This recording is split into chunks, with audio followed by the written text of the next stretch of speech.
कर्नाटक के नायब वज़ीर आला डी.के. शिव कुमार ने साबिक़ अक़लियती कमीशन के चेयरमैन अनवर मणिपड़ी पर इल्ज़ाम लगाया है कि वो सियासी दबाव के तहत अपने पहले दिए गए बयान से पीछे हट रहे हैं।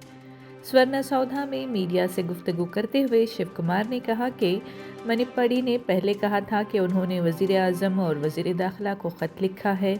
वज़ीर आला सिद्धरामैया ने भी उनके दावे का अपने ट्वीट में हवाला दिया था, लेकिन अब मणिपड़ी अपने मौक़िफ़ से मुकर गए हैं। शिव कुमार ने उन्हें चैलेंज किया है कि वो दस्तावेज़ हुकूमत से पहले अवाम के सामने पेश करें।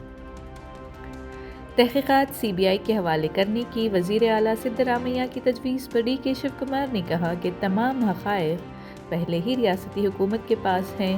CBI को तहक़ीक़ात के लिए रियासती हुकूमत से इजाज़त तलब करनी होगी, तभी उस पर गौर किया जाएगा।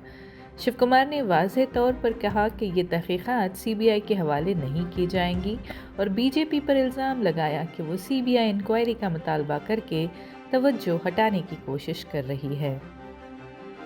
दूसरी तरफ BJP के रियासती सदर BY विजेंद्रा ने इस इल्ज़ाम की तरदीद की है कि उन्होंने अनवर मणिपड़ी को वक्फ इमलाक के मामले पर तहक़ीक़ात रोकने के लिए 150 करोड़ रुपए की पेशकश की थी। उन्होंने सभी इल्ज़ामात को बेबुनियाद करार दिया।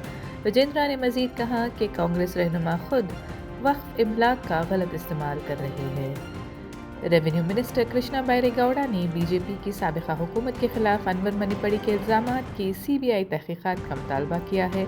उन्होंने कहा कि सिद्धरामैया पहले ही वज़ीर आज़म मोदी से इस मामले पर कार्रवाई करने का मुतालबा कर चुके हैं।